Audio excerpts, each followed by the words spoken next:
Attend की थी ना? No, ma'am, I did not attend. Not even a single class? No, not only the last class. अच्छा, ठीक है। तो have you gone through the notes which are been circulated as if now? Um, yes, ma'am, I did the last note of the very first class. ठीक है। अच्छा, फिर in that case, so we'll go little slow because you do not have the understanding of the last topics. ठीक है?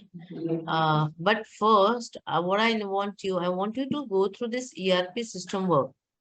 That's how, because this is a very important topic from exam point of view, that how ERP works and how it actually, helps the system, right? So just Okay. just go through till here, till checklist. You have the file with you? Yes, ma'am, I do have. Can you open that and study ERP? I'll give you like 10 minutes, 12 minutes. Just go through this topic, ERP, or you can take even 15 minutes, no problem. But I want you to study this well and then we will discuss. Okay. Okay. Why I'm saying, because as earlier you have not studied, so ERP, how it exactly works, that once you will study this and then we can, discuss, that will help you. Okay. So take Okay, 15 ma'am. minutes, complete this topic from how does an ERP work still till here, till checklist. Okay, ma'am. Okay. Okay. Then I'll tell you what are the benefits of technology in business, how exactly it works, है ना? Okay, ठीक है? ma'am. ठीक because ठीक हमने last class में ना ARP थोड़ा सा डिस्कस किया था, तो एआरपी का बेसिक अंडरस्टैंडिंग जो लास्ट स्टूडेंट्स ने करा था उनको पता है, आपको नहीं पता, तो जब तक नहीं पता होगा हम आगे नहीं कर पाएंगे। ठीक है? यस मैम, तो मैम हमने लास्ट क्लास में ERP पढ़ा था. लास्ट क्लास में ईआरपी भी पढ़ा था और भी पार्ट्स पढ़े थे इसके, सॉफ्टवेयर के, हार्डवेयर के, लैन लैन कैसे अप्लाई होता है, क्या क्या जरूरतें हैं इसकी, हमने वो सब भी इसको कवर कर लिया था लास्ट के सेशंस में। ठीक है? Okay ma'am. आप हम यहाँ से शुरू करने वाले हैं, तो you take 15 minutes and go through this. But ऐसा नहीं कि जनरली रीड कर लिया, उसको समझना भी है, क्योंकि एग्जाम में ना इनडायरेक्ट क्वेश्चन आता है इसी के ऊपर। वो क्या करते हैं, ऑर्गेनाइजेशन को पॉइंट ऑफ व्यू से क्या इंपॉर्टेंट है, कैसे है, वो सब चीजों के ऊपर बात करने लगते हैं जो इनडायरेक्टली ईआरपी ही पूछ रहे हैं। ठीक है? हम्म. होता क्या है, कैसे हेल्प करता है, ये सारी चीजें। ठीक है? सो ठीक आई है will ma'am. Give you 15 minutes, please go through this sincerely, thoroughly, and then we will discuss. Okay? Okay ma'am. चलो, your time starts now.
Are you studying? मतलब is it getting clear to you?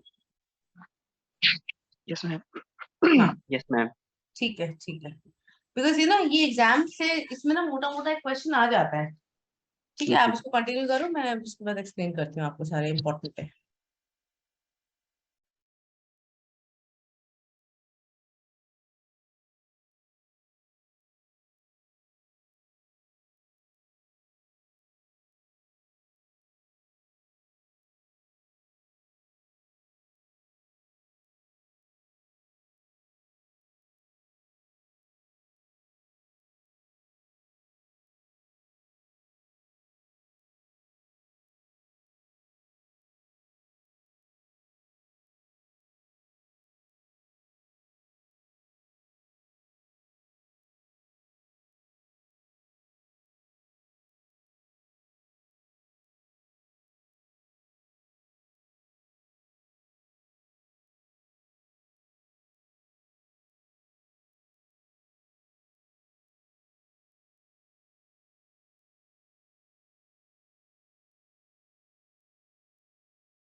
Ma'am, done.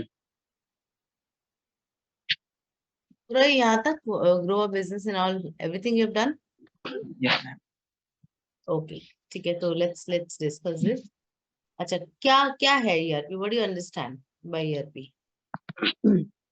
Ma'am, इससे fundamentally तो ये समझ में आता है कि ईआरपी जो है एक तरीके का सॉफ्टवेयर है, एक बहुत ही मॉडर्न एज सॉफ्टवेयर है जो कि हाँ। बिजनेसेस और ऑर्गेनाइजेशंस इस्तेमाल करते हैं अपनी day to day business activities को मैनेज करने के लिए।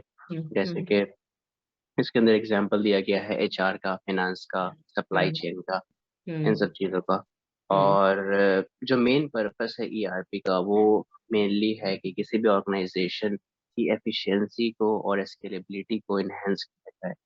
वेरी नाइस, वेरी उसको नाइस। हम लोग कैसे कैसे इनहेंस कर सकते हैं, तो उसका जो तरीका बताया गया है, वो ये बताया गया है कि ऑर्गेनाइजेशन के जो भी रिसोर्सेज हैं उनको एक गिवन डायरेक्शन में चैनलाइज करके, क्योंकि जब हम्म। हम लोग एक गिवन डायरेक्शन में चैनलाइज करेंगे तो लीकेजेस कम होंगे। रिसोर्सेज के जो रिसोर्सेज उन जगहों पे स्पेंड हो रहे हैं जहाँ नहीं होने चाहिए, जो वेस्ट हो रहा है, वो चीजें बच जाएगी। पर ये बताओ, ये चलो, very, I mean I am really happy you have read it well, but आपको क्या लगता है, मतलब जैसे हम ये जो बोल रहे हैं कि एफिशिएंसी इंप्रूव करेंगे, ये सारे फंक्शंस के कैसे इंप्रूव हो जाएगी efficiency?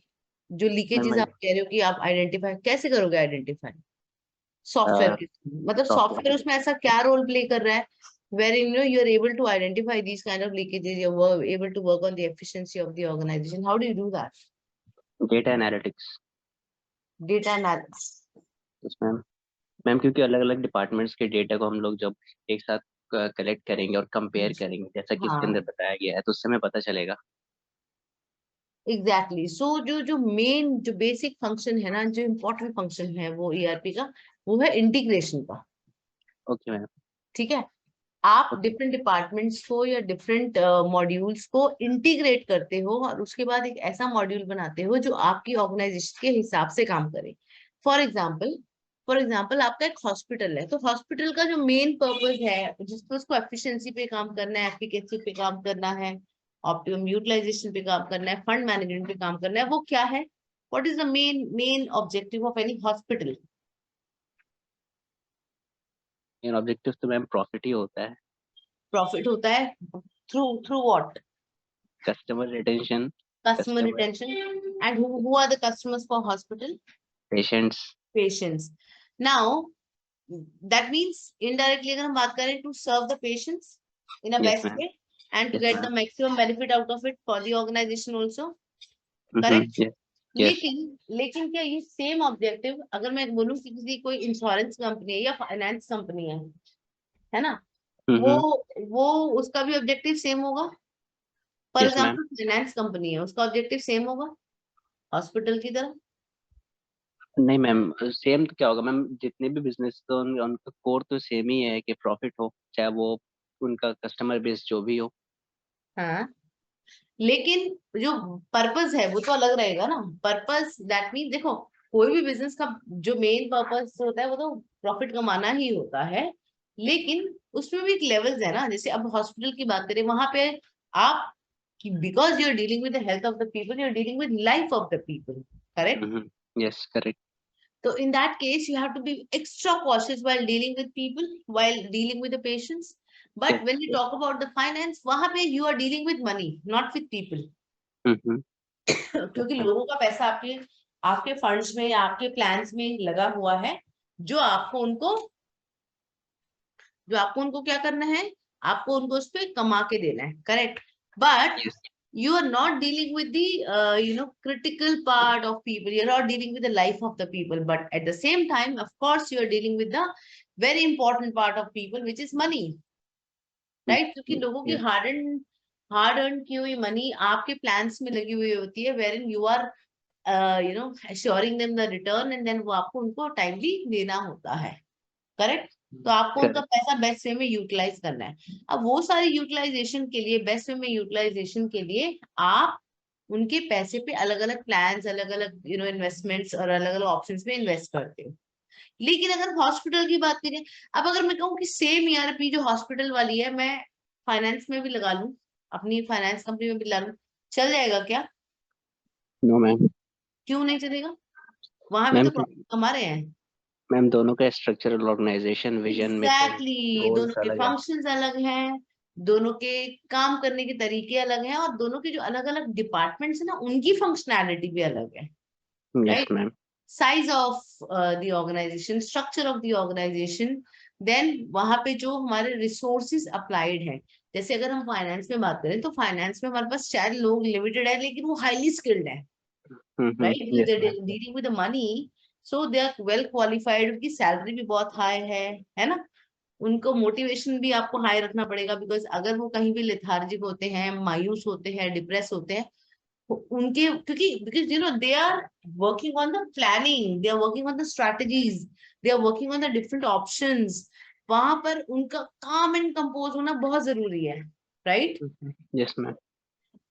Eight the same time जब आप हॉस्पिटल में बात करते हो, we have different departments wherein some people are definitely very critical for the organization, like doctors, right? Yes doctors ma'am. को आपको हर हालत में you have to keep them happy, then only they will be able to treat their patients properly. अगर doctor already frustrated है, organisation से परेशान है, obviously वो अपने पेशेंट्स के साथ भी बिहेवियर में भी उनके साथ वैसा उनके बिहेवियर में भी आने लग जाएगा, yes correct? Ma'am, yes ma'am. तो जब आप ऑर्गेनाइजेशन की स्ट्रक्चर की बात करें, पर्पस की बात करें, आप उनके डिफरेंट डिपार्टमेंट्स की बात करें, सभी लोगों के जो डेटा रिक्वायरमेंट है, जो मॉडल्स हैं, जो एंड टू एंड प्रोसेसेस हैं, वो सबके अलग अलग रहेंगे। अब उनको इस तरह से इंटीग्रेट करना है so that you develop a module or a software which work as an enterprise resource planning for your organization to serve the objective of the organization. Correct ma'am, yes ma'am. Correct? So that is why we say for different organizations we have different designed ERP. That is why ERP has come up with a very important aspect in the upcoming generation. Yes ma'am, ठीक है? Yes ma'am. One moment, ना, one moment. Okay okay.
Okay.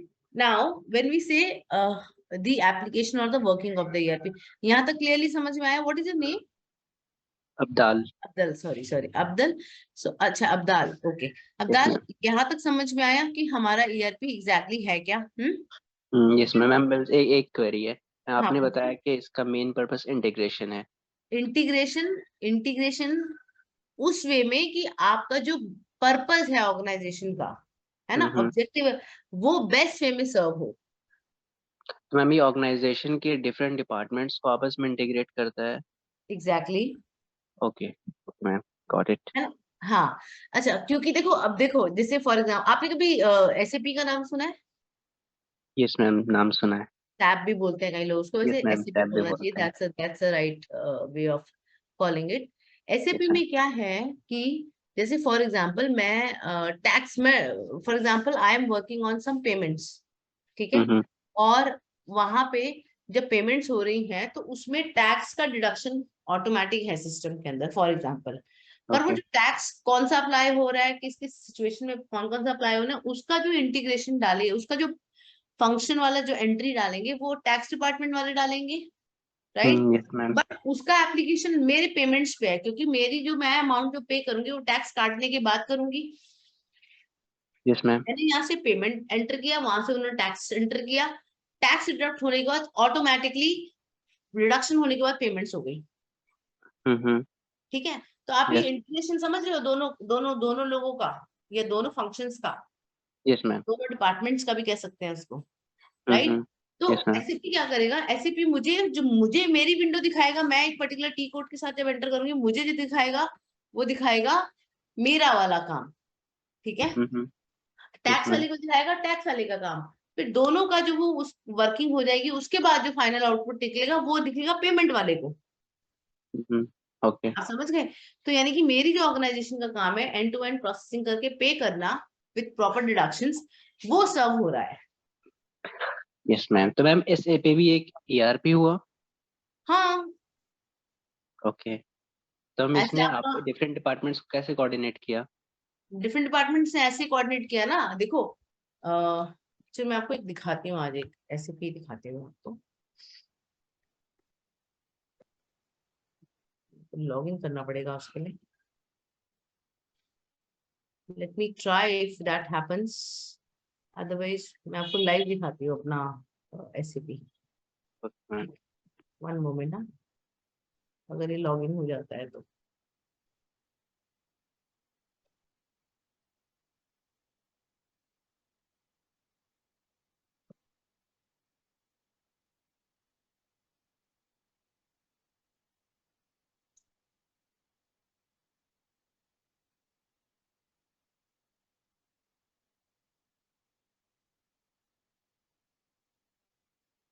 Switch करना पड़ेगा।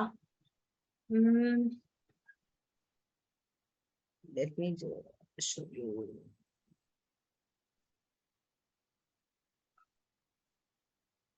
अगर live देखना है तो मैं एक बार दिखाती हूँ। मुझे then you have to give me 5 minutes, मेरे को पासवर्ड रीसेट करना पड़ेगा। अभी मैं आपको दिखा पाऊंगी live. Okay ma'am. Hmm.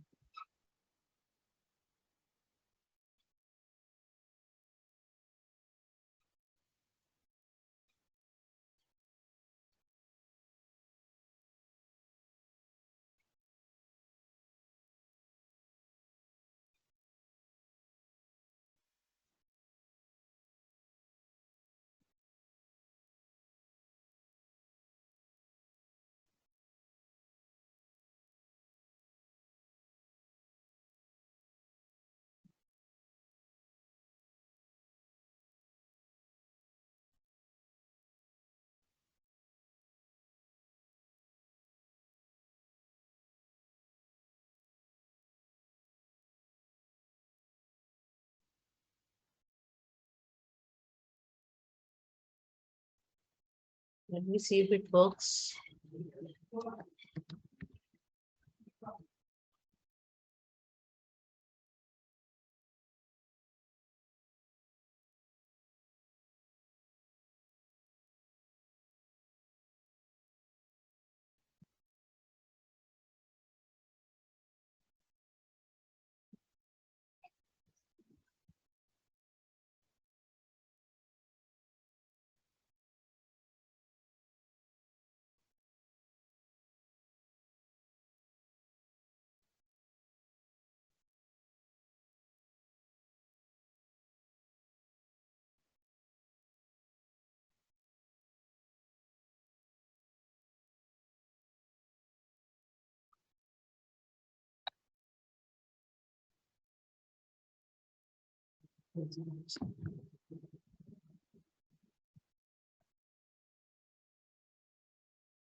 Hmm.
Hi Abdul.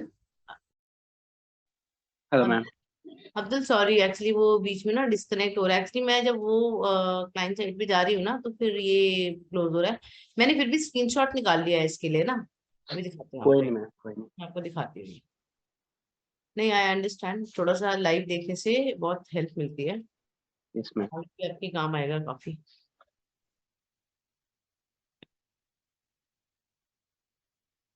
Can you see my screen? Yes ma'am. देखो ये ना लॉगिन पेज है इसका, एसएपी का। ओके। ठीक है। ये ठीक अभी है। लॉगिन नहीं हो पाएगा बिकॉज अभी वो ये साइट ऑफ हो गई है, क्योंकि दो चीज साथ में लॉगिन नहीं हो रही है। मैंने फिर भी ओके। एक एग्जाम वो निकाला है आपके लिए, इसका फर्स्ट पेज का। देखो ये स्क्रीनशॉट दिख रहा है। Yes ma'am. इसमें देखो ये यूजर मेन्यू है, user menu for me. Okay. अब क्या होता है कि यूजर मेन्यू में देखो ये डिफरेंट डिफरेंट ना फंक्शंस दिए हुए हैं, क्योंकि I work for finance, so I have finance related module here. Okay ma'am. जैसे गुड्स का मूवमेंट हो रहा है, कोई परचेज ऑर्डर डिस्प्ले देखना है मुझे, कोई गुड्स का मूवमेंट देखना है, तो ये सारे अलग अलग उसके टी कोड्स होते हैं। यहाँ ऊपर जो बॉक्स देख रहे हो ये ग्रीन टिक के साथ वाला, यस मैम। यहाँ पे टी कोड डलता है। एक हर फंक्शन के लिए या हर एप्लीकेशन के लिए टी कोड होता है। जैसे फॉर एग्जांपल मुझे किसी वेंडर की डिटेल देखनी है कि उसको कितना पैसा चला गया, कितना अभी जाना है, कितना अभी उसका ओके। पेमेंट, वो सारी चीजें अगर मैं वो यहाँ पे टी कोड डालूंगी ना और एंटर करूंगी तो वो पेज खुल जाएगा। ओके। ठीक है। अब उस पेज पे जो मेरी रिक्वायरमेंट है वो मुझे दिख रहा है, लेकिन जो दूसरे की रिक्वायरमेंट है उसका टी कोड उस हिसाब से डिजाइन होगा, और वो उसको जब ओपन करेगा तो उसको उसकी रिक्वायरमेंट के हिसाब से दिखेगा। हम सब ओके एक मैम। ही सॉफ्टवेयर में काम कर रहे हैं, ईआरपी में ही काम कर रहे हैं, एसएपी में ही काम कर रहे हैं, लेकिन हमारी रिक्वायरमेंट के हिसाब से हमारा वो पेज ओपन हो रहा है। और ओके, उसके लिए समझ पर्टिकुलर गया। टी कोड डिजाइन किया हुआ है, जिसको मैं यूज करके अपना पेज ओपन करके उस पर काम कर दूंगी। Okay ma'am, got it. Got it? And yes ma'am. same goes with the different functions in the organization also.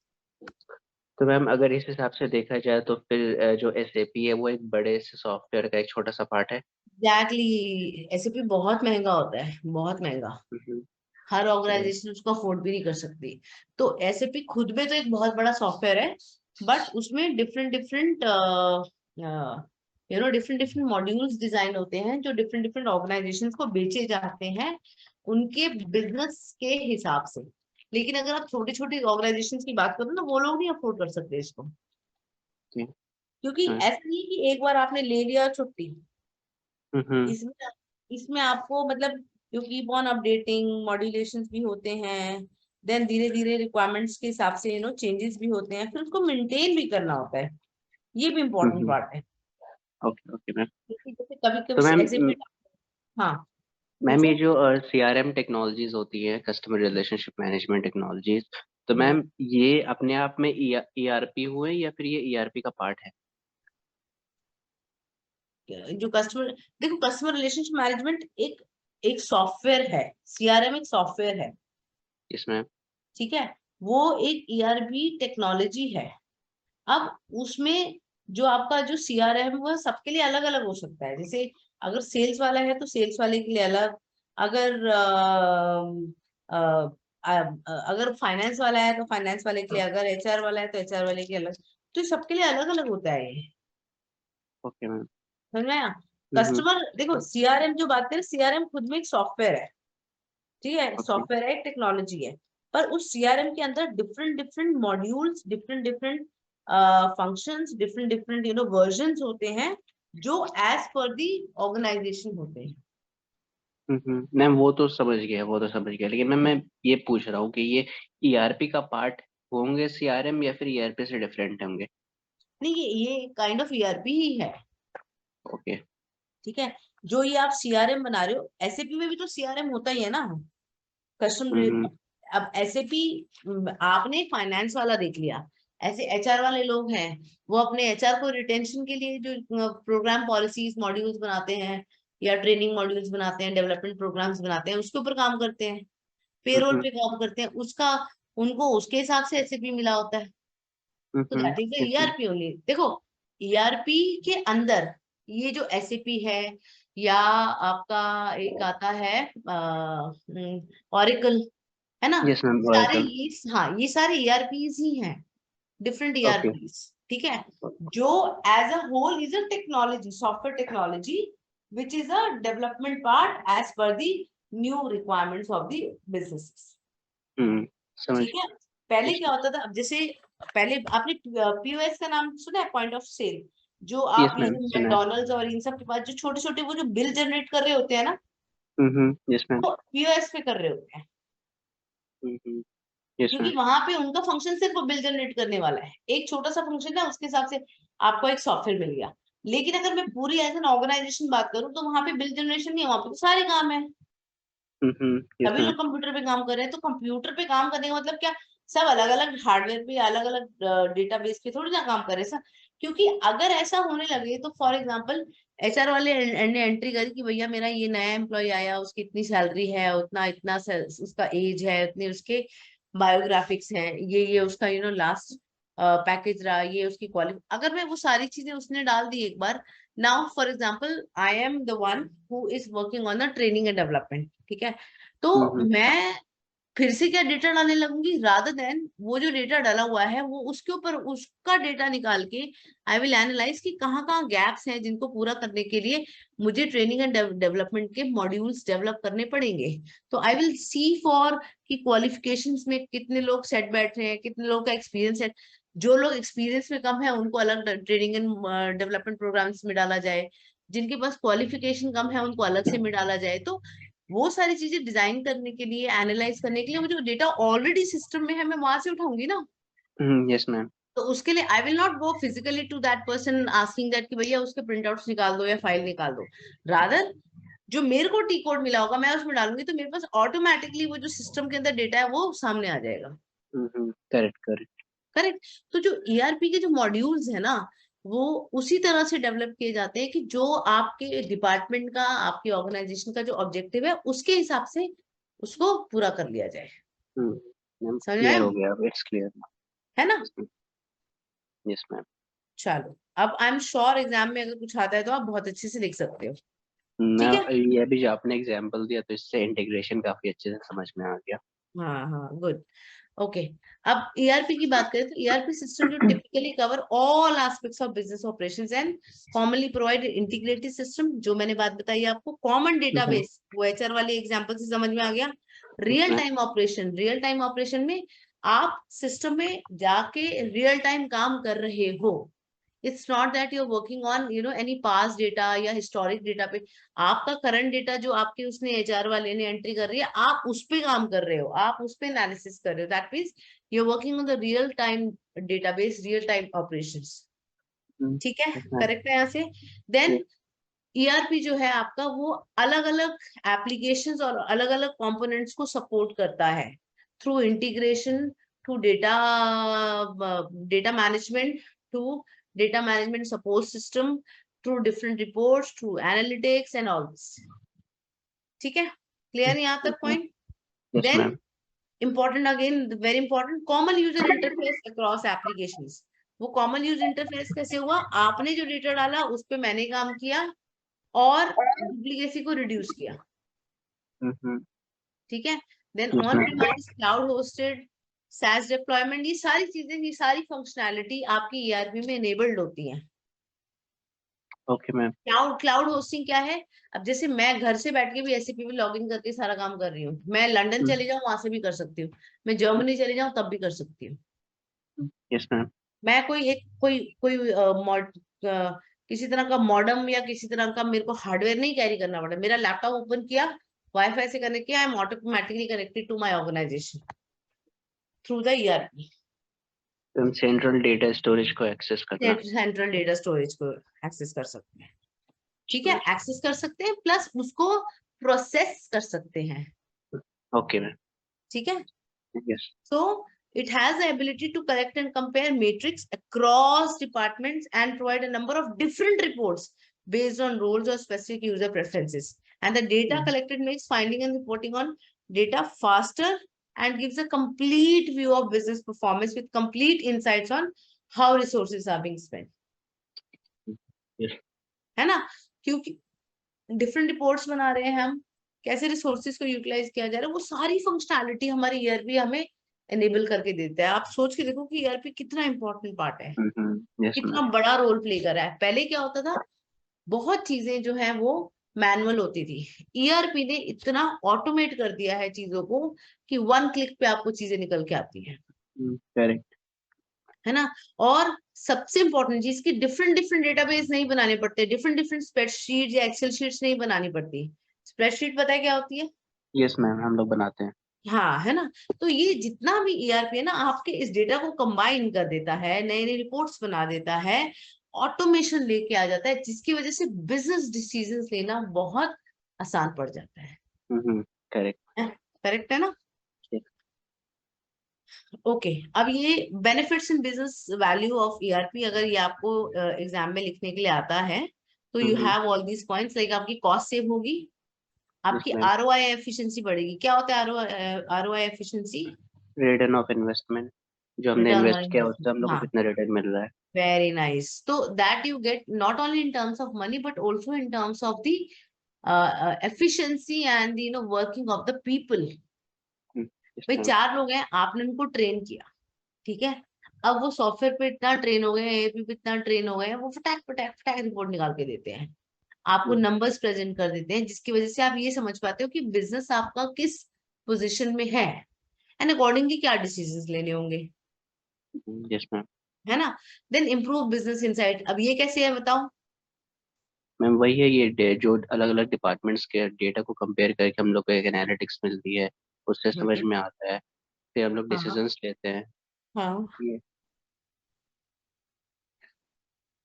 Decisions लेते हैं। बिजनेस इंसाइट्स कैसे मिले कि भाई हमें डिफरेंट डिपार्टमेंट्स में कहाँ क्या रिसोर्स की जरूरत है, कितना कॉस्ट आ रहा है, उससे क्या बेनिफिट हो रहा है, कहाँ कहाँ लूप होल्स हैं, कहाँ कहाँ उस लूप होल्स को इम्प्रूव करने के लिए हमें कुछ ना कुछ करना पड़ेगा, लाइक हमें ट्रेनिंग देनी है, या हमें लोगों के डिपार्टमेंट्स चेंज करने हैं, या हो सकता है कहीं कहीं हमें निकालना भी हो, वार्निंग लेटर्स देने हो, यस है मैम। ना।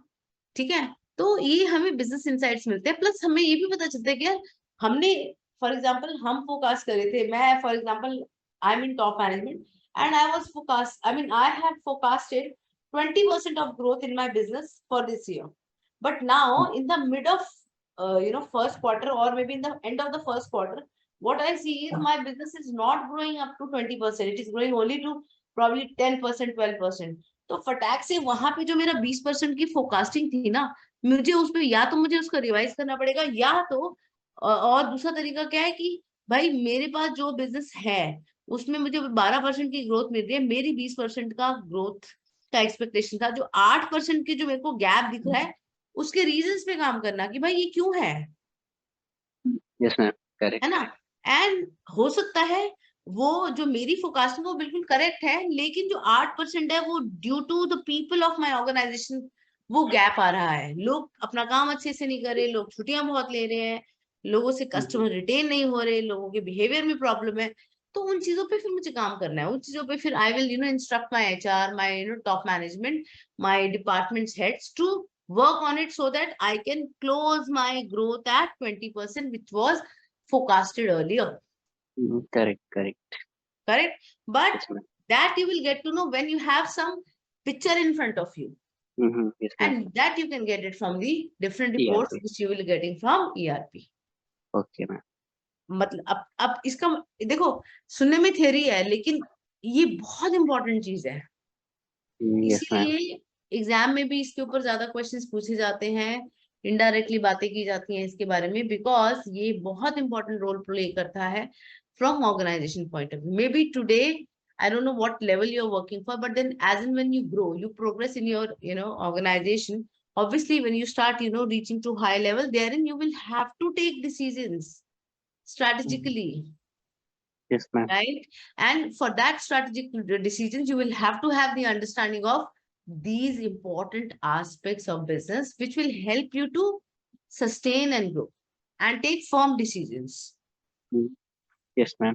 है ना। आप तभी सही फैसला ले सकते हो ना जब आपके पास सही डेटा फैक्ट्स हो, सही डेटा फैक्ट्स आपको ये टेक्नोलॉजी देती है, यस मैम। ठीक है।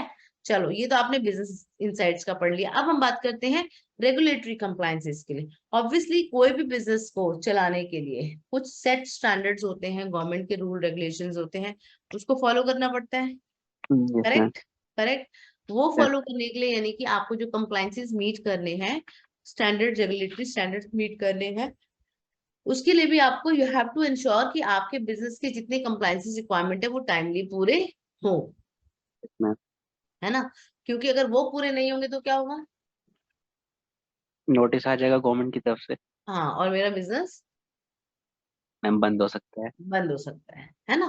तो यस मैम। इसीलिए इसीलिए आप अब ये देखो, ये भी कितनी खतरनाक बात है। आपको आप टॉप पोजीशन पे हो, आपके पास नोटिस आ गया कि भैया आपके ये चीजें पूरी नहीं हुई है, जिसकी वजह से 1 महीने में आपको अपना बिजनेस शट डाउन करना है। आप क्या हम्म, करोगे? उसी चीज को हम लोग कंप्लाई करने की कोशिश करेंगे। हाँ, तब जब आपको नोटिस आ जाएगा। नहीं, पहले से ही हम लोग को है वही वे में स्ट्रेटेजिक स्ट्रेटेजिक वे में काम करना होगा। Exactly exactly। तो वहां तक पहुंचने के लिए आपको टाइमली अपने कंप्लायंसेस पूरे करने पड़ेंगे। अब आपके करेक्ट। टाइमली कंप्लायंसेस पूरे हैं या नहीं है, वो आप क्या एक रजिस्टर पेन लेके बैठोगे क्या? नहीं। नहीं ना। तो आप ये सोच के देखो कि ईआरपी क्या क्या काम कर रहा है भाई, यस मैम, काफी चीजें। है ना। उसके बाद देखो मिटिगेट एंड रिड्यूस रिस्क। भाई क्योंकि आपने ऑटोमेट करा है अपने प्रोसेस को, अपने पिक्चर्स रिपोर्ट्स को, ऑब्वियसली तो वहां पे गलतियां होने के चांसेस कम होते हैं, ह्यूमन एरर्स कम होते हैं। और आपके एम्प्लॉयज और रिसोर्सेज का काम जो है वो एम्प्लॉयज आप उन चीजों में यूटिलाइज, अब जैसे फॉर एग्जांपल डिसीजन लेने वाला जब काम है, रिपोर्ट्स को एनालाइज करना, भाई आपको नंबर तो दे दिया आपके सिस्टम ने, ये 2 है, ये 4 है, ये 6 है, बट ये 2 वैल्यूएबल है आपके लिए नहीं है, वो तो आपका ब्रेन डिसाइड करेगा ना, यस। है ना। तो मैं अपने बंदों को रादर देन डेटा एंट्री के काम से बचाने की बजाय मैं उसको एनालिसिस में क्यों ना ट्रेन करूं, करेक्ट। है ना। क्योंकि I have to pay salary to my my resource. Now it hmm. Is me, up to me who has to decide where you want to utilize your resources। Yes ma'am. भाई उसको 8 घंटे या तो मैं बैठ के भैया कहूँ कि तू ये डेटा डालता जा, एंट्री करता जा, यही तेरा काम है, रादर देन मैं उसको डेवलप करूं और उसको बोलूं कि डेटा एंट्री तेरे सिस्टम से हो गई, अब तुम ये मेरे को निकाल के दो, इसकी रिपोर्ट्स जो निकल के आई हैं उसका मुझे एनालिसिस करके दो कि मेरी बिजनेस की का जो जो ग्राफ है वो ऊपर को जा रहा है या नीचे को जा रहा है, नीचे को जा रहा है तो क्यों जा रहा है, उसका क्या क्या रीजन हो सकते हैं। Then you talk to lot of people, your heads, meetings बुलाओ, डिस्कशंस करो, और ये चेक करो कि भाई हम क्यों गिर रहे हैं नीचे। Yes ma'am. ठीक है। उसी के साथ साथ खाली यही नहीं होता, आप एग्जिस्टिंग बिजनेस आप ये भी देखते हो इंडस्ट्री के अंदर क्या चल रहा है। आप फॉर एग्जांपल जैसे अभी बीच में वो कोरोना आया तो लोगों ने ये कंपनीज ने कोरोना किट्स बनाई, कोरोना के ये ऑक्सीजन सिलेंडर्स वगैरह बनाए क्या आज? वो तो उस टाइम साल 2 साल वाली सिचुएशन थी। आज के टाइम पे क्या उतने कोरोना के पेशेंट्स हैं? नो। नो। नो। एंड अगर मैं अभी भी उतना ही प्रोडक्शन करने लग जाऊं कोरोना किट का, तो will that be fruitful for my business? नहीं मैम, तो लॉस होगा। लॉस होगा। तो इसका मतलब आपको मार्केट ट्रेंड, बिजनेस ट्रेंड, आपको मार्केट एनालिसिस ये सब भी करने पड़ेंगे ना। Then yes. Only you get to know कि भैया डिमांड क्या आ रही है, उसके साथ मुझे क्या प्रोडक्शन करना चाहिए, यस मैम। राइट। वो सारी चीजें भी। फिर इनहैंस कोलैबोरेशन, इसमें क्या है कि भाई ऑब्वियसली जब जॉब इंप्रूव होता है, एफिशिएंसी इंप्रूव होती है, सप्लाई चेन, आपके नेटवर्क्स, ये सारी चीजें डेवलप हो जाती हैं और आपको ये समझ में आ जाता है कि मुझे किस किस वेंडर्स के साथ या किस किस बायर्स के साथ अपना कोलैबोरेट करना है, राइट। आप वो भी एनहांस कर सकते हो थ्रू ईआरपी। Yes ma'am. ठीक है। Yes ma'am. स्केलेबिलिटी मींस एक कंसिस्टेंसी ला सकते हो आप अपने ऑपरेशंस में, अपना इंफ्रास्ट्रक्चर में, on the basis of the output that you are getting from different operations. For example आपने 4 तरह के तरीके अपनाए किसी भी चीज को करने के, आपने देखा उन चारों में से तरीका नंबर 1 जो है मुझे वो इतना 20% का आउटपुट दे रहा है, तरीका नंबर 2 मुझे 10% का दे रहा है, तरीका नंबर 3 मेरे को 12% का, और तरीका नंबर 4 इज गिविंग मी 5% का output. Obviously I will definitely apply which तरीका one? नंबर 1। तरीका number 1। and I will ask my team to follow that way only, because that is fetching me 20% output from the input that I am putting. Correct. Right? So Yes. you will able to analyze these kind of things only through ERP. Because ERP क्या करता है, फटाक से data को process करके अलग अलग जगह से उठा के मुझे मेरी पिक्चर दिखा देगा जो मुझे जरूरत है. Yes ma'am. ठीक है. अच्छा, अब जब आप सॉफ्टवेयर बनवाते हो, भाई देखो, आपको को कौन सा ERP खरीदना है, कौन सा मॉड्यूल आपके लिए बेनिफिटेड है, और कौन से ERP से आपका पर्पस पूरा हो रहा है, वो आपको डिसाइड करना पड़ेगा at the time of purchasing a software. You will definitely call all the specialists to give them the requirement that you have for the organization and analyze कि भाई ये चीजें मुझे जरूरत है, उसके हिसाब से आपका कौन सा सॉफ्ट मॉड्यूल है और उसकी क्या कॉस्टिंग है वो बताओ. ठीक है.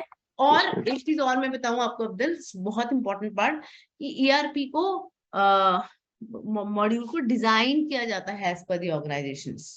मतलब फॉर एग्जांपल मेरे पास एक ERP है HR के लिए, लेकिन उसके अंदर आपको फॉर एग्जांपल एक दो और फंक्शंस ऐड करवाने हैं, then I will have to call the ERP specialist for further enhancing the module and giving it to me as per the requirement of my system.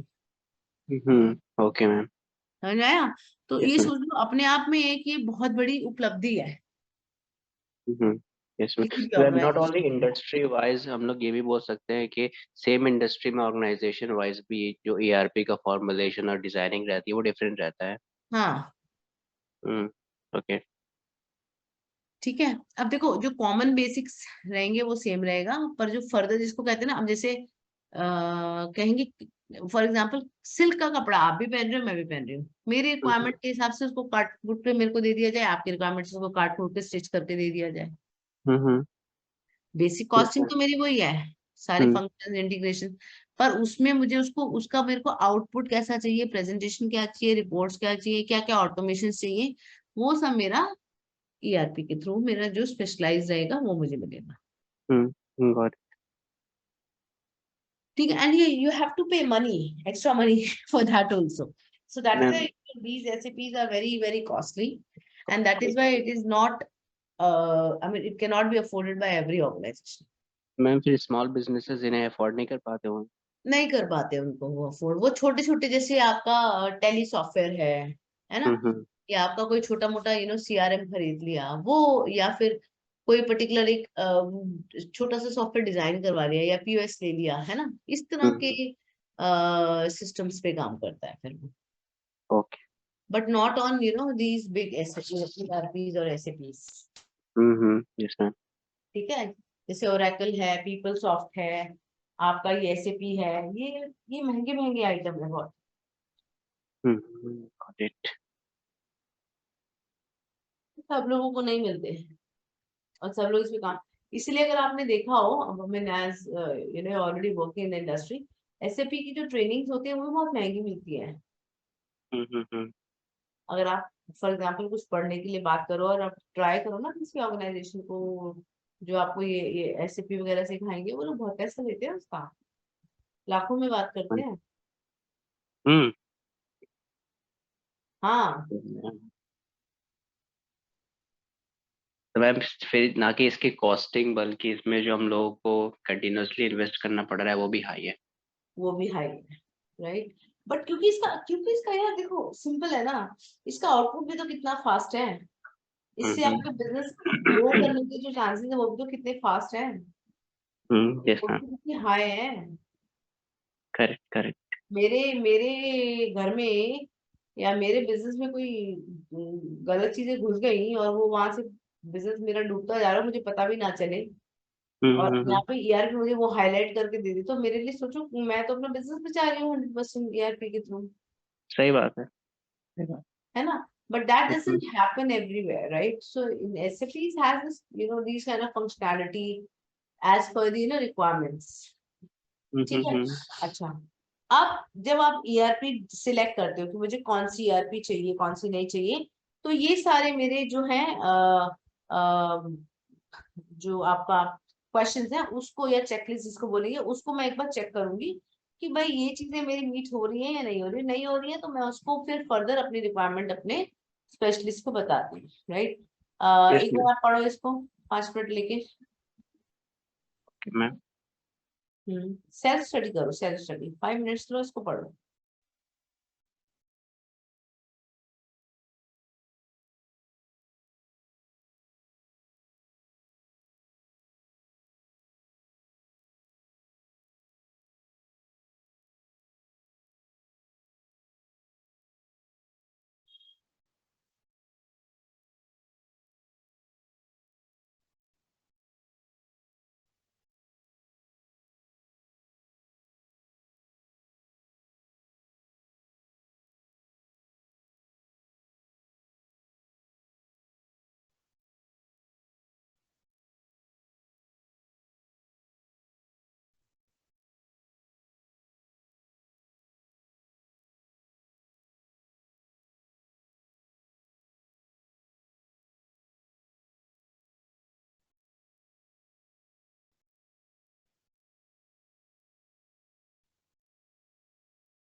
Abdul, आया समझ यस मैम। सारे points? Ma'am मेरे को ये point number 4 समझ नहीं आया, have partner network availability for local support. हाँ, मतलब कहने का मतलब ये है कि जब भी आप किसी वेंडर से लेते हो ना ये, तो आप ये देखोगे कि जैसे फॉर एग्जांपल मेरा एससीपी डाउन है, तो मेरे पास आसपास इनका कोई नेटवर्क अवेलेबल है या सपोर्ट सिस्टम या ऑफिस, ताकि वहां से मुझे या क्लाउड पे ही मुझे सपोर्ट मिल जाए, जस्ट टू इंश्योर कि मेरी प्रॉब्लम उस टाइम पे सॉल्व हो।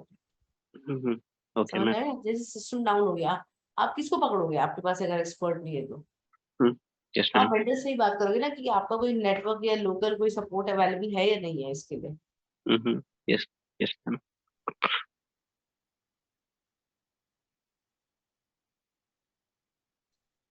और कोई पॉइंट? नहीं मैम, बाकी पॉइंट्स तो क्लियर है। सारे क्लियर है, गुड। यस।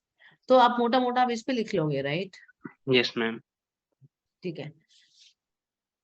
उसके बाद HIS रहता है आपका, हेल्थ इंफॉर्मेशन। मैं इस पर ना सोच रही हूँ थोड़ा सा तुमको मेडिकल रिकॉर्ड पढ़ लो, वो जो है एग्जाम में ना आ जाता है। Okay ma'am. MHIS ये नहीं आता? नहीं, HIS पे आता है, पर इसके, चलो एक बार इसको, ये थोड़ा सा टेक्निकल है। मैं चाह रही थी कि ये तो सेल्फ रीड भी करोगे तब भी समझ में आ जाएगा, क्योंकि 4GL वगैरह मैंने थोड़ा पहले बता दिया है। करेक्ट। Okay ma'am. तो ये ज्यादातर मोटा मोटा लर्न करने वाली चीजें हैं। है कुछ नहीं, देखो ये वही चीज है जो आपने समझा कि भाई टेक्नोलॉजी का इंपॉर्टेंस क्या रहता है, ऑटोमेशन के लिए प्रोडक्टिविटी है, आपको इफेक्टिव कम्युनिकेशन रहता है, आपका स्टोरेज बहुत इजी हो जाता है, इंफॉर्मेशन आपकी प्रोटेक्ट रहती है, आपकी फाइनेंशियल सेविंग्स में हेल्प करता है, आपको कंपनी टेक्नोलॉजी इंप्रूव करने में, चूज करने में से लेके इम्प्रूव करने तक में काम करता है। तो HIS आपका इसी तरह का, मतलब एक kind of helpful way out है, जैसे आपका ERP हो गया। हम्म। Yes ma'am. इसके बाद 4GL की अगर छोटी सी बात करें, तो थोड़ा सा ना ये 4GL के ऊपर ये थोड़ा सा ना technical part, technical in the sense basically ये कंप्यूटर प्रोग्रामिंग ही है 4GL भी। है ना। इसमें different Okay. Type of languages ही हैं, जो एक एडवांस वर्जन है 3GL का। मैम ये 4G HIS का पार्ट है? 4GL HIS का पार्ट है, और अलग से भी इसके ऊपर जैसे छोटा सा टॉपिक आ जाता है। Health okay ma'am. इंफॉर्मेशन देखो, 4GL बेसिकली एक प्रोग्रामिंग लैंग्वेज है, जैसे जावा, C++ और ये सब आपकी लैंग्वेज थी, करेक्ट। अब यस वो मैम। ऐसा नहीं है वो हेल्थ इंफॉर्मेशन में ही यूज होगा, वो सभी जगह यूज होता है। ऐसे ही आपको 4GL भी एक किस्म की एक लैंग्वेज है, programming language, which is use in different versions. Okay. ठीक है। और इसकी जैसे SQL हो गया, फोकस हो गया, मेटाफॉन्ट हो गया, ये सारे बेसिकली 4GL ही हैं, different type of 4GL software okay language. Ma'am. ठीक है, तो ये इन्होंने आपने ये लास्ट क्लास में पढ़ाया था? ये आई थिंक मैंने शायद एक क्लास में थोड़ा सा कवर किया हुआ था 4GL, अब मुझे याद एग्जैक्टली नहीं है आप ही का सेशन था या वो किसी और का सेशन था। मैं 4GL में एक जगह तो कवर कर चुकी हूँ। ठीक ओके है, मैम। तो देखो मोटा मोटा इसके ऊपर शॉर्ट नोट्स आते हैं, ज्यादातर आता है तो 4GL के ऊपर। ओके। ठीक है, सो जैसे आपके लैंग्वेजेस कुछ नहीं है, बस एडवांस वर्जन है पुरानी लैंग्वेजेस को और अपग्रेड करके जो हम लोगों ने वर्जन्स निकाले हैं, वही है ये 4GL। Okay ma'am, I will try to read it by myself. हाँ हाँ, it is not very tough. ये आपसे कोई वो प्रोग्रामिंग तो करवाएंगे नहीं। ठीक है, पर ये है कि 4GL बोलते हैं, 4GL बोलते हैं इसको। इसके कुछ कैरेक्टर्स हैं, जैसे कि इनके माइक्रो प्रोसेसर बेस्ड सिस्टम होते हैं।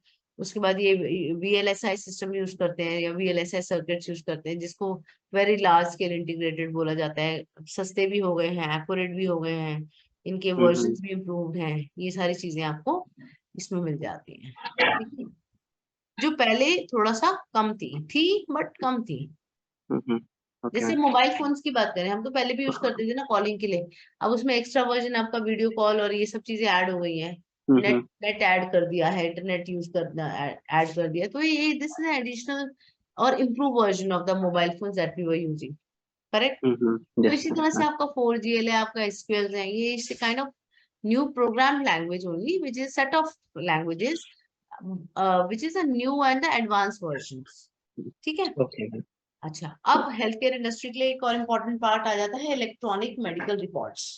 सो बेसिकली ये भी आप अगर आप देखोगे, तो जो हम लोग पहले कागज इकट्ठे करते थे, पेपर वर्क, यस वो मैम। वो हट गया है, उसकी जगह पे ये डिजिटल वे आउट आ गया है, इलेक्ट्रॉनिक मोड्स आ गए हैं डेटा को सेव करने के लिए और उसको एनालाइज करने के लिए। ठीक है, यस मैम। क्लियर है। मैम जो इसमें ना, ERP था वो इतना ही था? हाँ ERP के देखो आपको यूजेस वगैरह ही है, मगर आपको डिटेल में अगर कहो कि मतलब कौन कौन से ERP किस लिए, कौन कौन से मॉड्यूल, वो सब नहीं है आपके उसमें। नहीं मैम, एग्जाम पर्पज से। हाँ एग्जाम पर्पज से इतना ही है। Okay ma'am. बस ये है कि थोड़ा सा घूम फिर के क्वेश्चन आ जाते हैं कि इसको कोई बोलेगा कि आपके बिजनेस में ये चीजें डाउन हो रही हैं तो आप क्या करोगे, टेक्नोलॉजिकल एस्पेक्ट के हिसाब से क्या करोगे, इस तरह से थोड़ा सा घुमा फिरा के क्वेश्चन आ जाते हैं। ओके। ठीक है, तो आपको कितना डिटेल में लिखना है वो आपके आपके एनालिसिस पे, कि भाई आपका एग्जाम में कितने मार्क्स का क्वेश्चन है, उस हिसाब से आप उसको किस तरह से एग्जाम्पल के साथ डाल सकते हो, वो आपकी रिटन स्किल्स पे डिपेंड करता है। Okay ma'am. ठीक है, बाकी मैं अभी इस वाली फाइल को और अपडेट करूंगी अभी, है ना। देन वी विल सी कि और कुछ मिसिंग है तो और भी डाल सकते हैं। ओके। ठीक है, चलो अब now next, your next job is to go through this electronic medical records.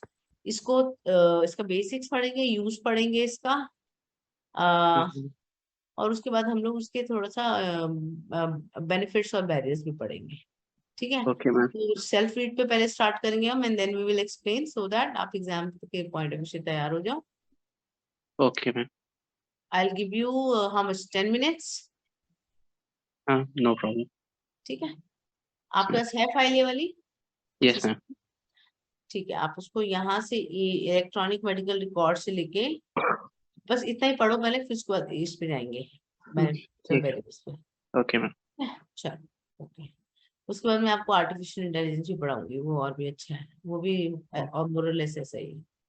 Okay. ठीक है, चलो okay, your time starts now, I give you 10 minutes.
I'm done.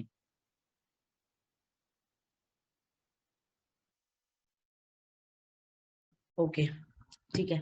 तो ये समझ में आया या फिर मोर लेस डिफिकल्ट है, या कहीं कुछ फंस रहे हो? मैम कुछ डिफिकल्ट नहीं है, आसान सा है। हाँ हाँ, बहुत इजी है, ठीक है। और इस पे क्वेश्चन भी आता है, ओके। ठीक है। पूछ लेते हैं कि भाई EMR क्या है, क्यों है, इसके फायदे क्या हैं। सो बेसिकली जो हमने डिजिटलाइजेशन पढ़ा है ना, जितना ERP का, वही आपका मेडिकल रिकॉर्ड्स में भी है, यस मैम। ठीक है ना। अगर हम अब इसके जैसे एडवांटेज बैरियर्स की बात करें, देखो डिजिटल हेल्थ जो है, ऑब्वियसली एडवांटेजेस की बात करते हैं तो क्वालिटी बेटर हुई है ना, क्योंकि बहुत सारी चीजें हैं जो पहले रीच आउट नहीं कर पाते थे, हम उसको रीच आउट कर पाते हैं, राइट। Then yes. कोई भी एक्सेस कर पाता है, कभी भी एक्सेस कर पाता है, प्रोफेशनल डिसीजंस लिए जा सकते हैं उसके बेसिस पे, क्विकली मिल जाते हैं। दूसरा जो है, रिपोर्ट्स हमारी एक्यूरेट हो जाती हैं, तो हमारी प्रोग्रेशन होती है, प्रोग्रेस होती है, कंसिस्टेंसी रहती है परफॉर्मेंस में। इवन पेशेंट्स को भी एम्पावरमेंट बढ़ रही है, मतलब पेशेंट्स अपने फीडबैक्स दे सकते हैं, अपने रिकॉर्ड्स देख सकते हैं, उस हिसाब से जेन्युइन पिक्चर एक निकल के आती है, जिससे कहीं अगर जरूरत है हेल्प इम्प्रूव करने की या गैप्स को मिटिगेट करने की, वो भी मैनेजमेंट को भी समझ में आ जाती है और आपके पेशेंट्स को भी समझ में आ जाती है, ठीक है। यस लेकिन मैम। जो आपका ई हेल्थ है, उसमें कुछ कुछ इश्यूज रहेंगे, जैसे कि आपके जो भी टूल्स आप यूज करें वो कॉम्प्लीमेंट होने चाहिए, है ना। उनमें अगर कहीं वो रुक जाते हैं तो उसके लिए एक सपोर्ट सिस्टम होना चाहिए। दूसरा एक बहुत इंपॉर्टेंट प्रॉब्लम है, वो ये है कि अडेप्टेशन जो है डिजिटलाइजेशन की, वो पूरी तरह से अभी भी मेडिकल इंडस्ट्री में नहीं हो पाई है। Yes ma'am. तो इसलिए आपके पब्लिक हॉस्पिटल्स में अगर आपने वर्क किया हो या आपने अगर कभी वहां ट्रेनिंग करी हो, तो आप देखोगे कि वहां पर you will still not find that 100% adaptability of digitalization और digital records, yes right. Ma'am. Then obviously जब आपका टेक्नोलॉजिकल एडवांसमेंट आता है तो आपको नई चीजों को समझना है, करना है, तो उसको उसके लिए आपके लिए भी मतलब एक एडिशनल काम निकल के आ जाता है, R&D निकल के आ जाता है, इसकी वजह से वो कभी कभी कॉस्टली भी हो जाता है, राइट। Yes ma'am. आपको एडिशनल, अब देखो लोगों को आपको 1 घंटा भी एक्स्ट्रा ऑक्यूपाई करवाना है, तो उनका 1 घंटा दूसरे काम से हटाना पड़ेगा, यस। पर सैलरी तो आप उसको उस चीज की भी दे ही रहे हो ना, यस तो मैम। कॉस्ट आपकी खड़ी हुई जाती है, ठीक है। कुछ कॉमन यूजेस दिए हुए हेल्थ केयर इंडस्ट्री में कंप्यूटर्स के, बहुत सिंपल है, ट्रीटमेंट के लिए, मेडिकेशन के लिए, आपका OPD के लिए, सर्जिकल प्रोसीजर्स के लिए, या आपको रूम बुकिंग करनी है, आपको इन्वेंट्री मैनेज करना है हॉस्पिटल के अंदर, तो इन सारी चीजों के लिए आपका कंप्यूटर्स जो है वो यूज हो रहे हैं, ठीक है। अच्छा, अब एक इम्पॉर्टेंट चीज आ गई है अगेन, जो एक नया एडवांसमेंट है और जो बहुत इफेक्टिव रहा है, मैं उसका आपको जिस्ट बता देती हूँ, रीड वगैरह कर घर पे एक बार कर लेना अपने आप, थोड़ा सा 5-10 मिनट पहले क्लोज कर देंगे क्लास में, क्योंकि ज्यादा स्टूडेंट्स नहीं है, and then we have covered a lot also. Artificial intelligence की बात करें अगर हेल्थ केयर इंडस्ट्री में, क्या आपको पता है आर्टिफिशियल इंटेलिजेंस क्या होता है? Yes ma'am. बताओ। मैम यही चीजें जो हम लोग अपने डे टू डे लाइफ में यूज कर रहे हैं, डिजिटलाइजेशन हो गया सर्विसेज का मैम, कंप्यूटर्स हैं, सॉफ्टवेयर एप्लीकेशंस, ये सब आर्टिफिशियल इंटेलिजेंस का ही पार्ट है। ओके, मैम एक बार, राइट और wrong? Right, to some extent right, but I will explain you that also. ये एक बार इसको पढ़ो, ये 4 लाइनों को खाली, इसे देखो तुम्हें कितना अच्छे समझ में आता है।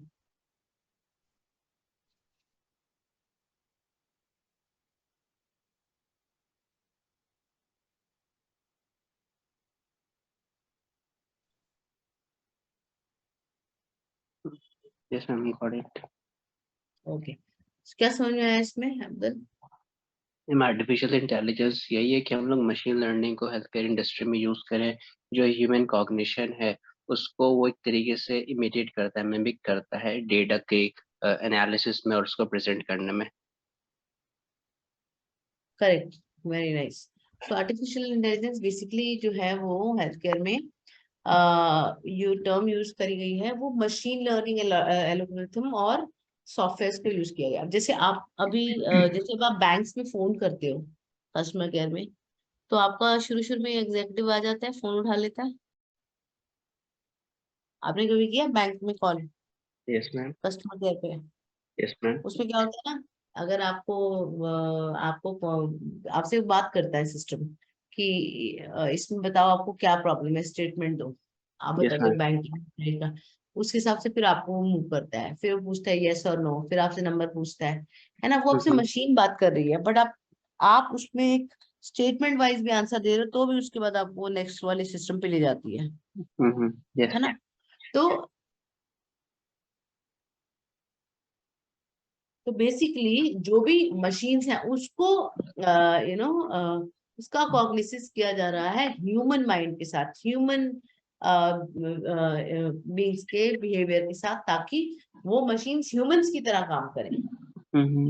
यस जो रोबोट्स है ना, इस तरह की चीजें जो आ गई हैं, वो that is artificial intelligence. Ma'am, artificial intelligence और मशीन लर्निंग इन दोनों में क्या डिफरेंस है? सेम है, सेम है, सेम है। लेकिन डिफरेंस ये होगा, मशीन लर्निंग में आपने डेटा डाला, उसने उसको एनालाइज करके अपने पास रख लिया, लेकिन जो आर्टिफिशियल इंटेलिजेंस है वो उस हिसाब से आपको उसका रिवर्ट भी करता है। जैसे रोबोटिक्स की बात करें, आपने देखा होगा ना, रोबोट से काम करवाया जाता यस मैम। है ना। आर्टिफिशियल जो मशीन लर्निंग है, वो मशीन ने आपके सिस्टम को कैप्चर कर लिया अपने पास, मोरलेस सेम है। पर आपका जो आर्टिफिशियल इंटेलिजेंस है वो इस तरह से डिजाइन हो रहा है कि जो ह्यूमन एक्टिविटीज है ना, वो उसको इनैक्ट कर रहा है। Yes ma'am. समझ रहे हो? उसको मिमिक कर रहा है, उसका यस वो मैम। प्रेजेंटेशन कॉम्प्रहेंशन हो रहा है कॉम्प्लेक्स मेडिकल और हेल्थ केयर डेटा का, ताकि वो आर्टिफिशियल इंटेलिजेंस से मुझे उसका आउटपुट एक एज अ हेल्पिंग हैंड मिल जाए। ओके। ठीक है। Yes ma'am. ओके। अब आप एक काम करोगे, जब आप घर पे, आपका फाइल है तो घर पे ना आपने ये आर्टिफिशियल इंटेलिजेंस वाला पार्ट पूरा पढ़ना है। ठीक है। अब ये भी पढ़ना, मैंने इसके लिए लिंक भी दे रखा है, पोटेंशियल फॉर आर्टिफिशियल इंटेलिजेंस, बहुत इजी है वैसे। मैं नेक्स्ट क्लास में एक बार इसको जरूर कवर करूंगी, क्योंकि बाकी बच्चों के लिए भी इम्पोर्टेंट है। ठीक है, यस मैम। क्योंकि इसके ऊपर एग्जाम में यहाँ पे जब भी क्वेश्चन आ जाता है, आई थिंक एक आध क्लास हमारी बची हुई है, उसमें ये सारी चीजें हम कवर कर लेंगे। मैम, नेक्स्ट क्लास में हम लोग ईआरपी दोबारा पढ़ेंगे? नहीं, ईआरपी नहीं पढ़ेंगे, आर्टिफिशियल इंटेलिजेंस पढ़ेंगे। ओके। ठीक है। ठीक है। अगर किसी को जरूरत होगी तो थोड़ा सा बेसिक्स दे देंगे हम, ईआरपी का इंट्रो। ठीक है। हम्म। बट अभी हमारे पास 5-10 मिनट है, तो I want you to know utilize this time. जो ये है ना पोटेंशियल, एक बार इसको पढ़ लो, डिस्कस चाहे हम बाकियों के साथ कर लेंगे, और पर इसको 5 मिनट 7 मिनट लगा के ना पढ़ लो खुद ही। ठीक है, ओके देन मैम, यू मैं विल पढ़। Close this class. ठीक है। ओके। ओके। ये इसको पढ़ लो एक बार 10 मिनट लगा के। ठीक है। ओके।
पढ़ लिया मैम।